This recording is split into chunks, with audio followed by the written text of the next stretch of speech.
నమస్కారం అండి. ఇదైతే ఒక స్పెషల్ పార్సల్ అని అయితే చెప్పొచ్చండి. ఇదైతే మనకైతే కడప నుంచి వచ్చింది. సురేష్ గారు, స్వాతి మేడం గారైతే పంపించారు. థ్యాంక్ యూ సో మచ్ అమ్మ.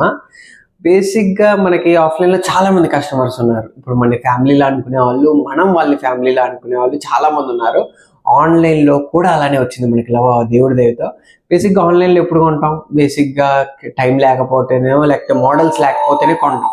కానీ మనకు ఆన్‌లైన్‌లో చాలా మంది కస్టమర్స్ ఉన్నారు. అందరని చెప్పను చాలా మందున్నారు. వాళ్ళకి టైం ఉన్నా అక్కడ మోడల్స్ దొరుకుతున్నా గానీ మన దగ్గరే కొనాలి అని అయితే కొంటారు. వాళ్ళందరికీ థాంక్‌ఫుల్ చాలా అంటే చాలా థాంక్‌ఫుల్. అంత అభిమానం చూపిస్తున్నందుకు.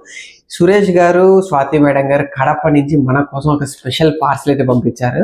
ఈ పార్సెల్‌లో ఏముందో నాకైతే తెలుసు. మీరైతే గెస్ చేసేయండి ఏముందో. బేసిక్‌గా కామెంట్ సెక్షన్‌లో అయితే నాకు ఈ పార్సిల్ వచ్చేసి మన తెలుగు స్టేట్స్‌లో ఒక స్పెషల్ ప్లేస్ నుంచి ఒక స్పెషల్ ఐటెమ్ అన్నమాట. నాకు చాలా ఆనందం అనిపించింది. అక్కడికెళ్ళి కూడా నన్ను గుర్తుంచుకొని అరే! వీడొకడున్నాడు. వీడికి మనం ఇది పంపిద్దాం అనైతే చేశారు. ఈ పార్సిల్ చూసాక నాకంటే ఎక్కువ మా అమ్మగారు ఆనందపడ్డారు. అరే! ఇంత అభిమానంగా చూపిస్తున్నారు మనకి అని చెప్పి. థాంక్ యూ సో మచ్ అమ్మ. పార్సిల్‌లో ఏముందైతే చూసేద్దాం. మేడం గారైతే మనకైతే లడ్డూ పంపించారు. ఫుల్ ఫ్రెష్ ఉంది లడ్డూ అయితే. ఆఫ్‌కోర్స్‌గా తిరుపతి అయితే అద్భుతంగా ఉంటుంది. 1 కాదు, 2 కాదు 4 అయితే పంపించారు. థాంక్ యూ సో మచ్ అమ్మ. ఇదైతే నాకు చాలా అంటే చాలా ఆనందాన్ని ఇస్తుంది. Thank you so much.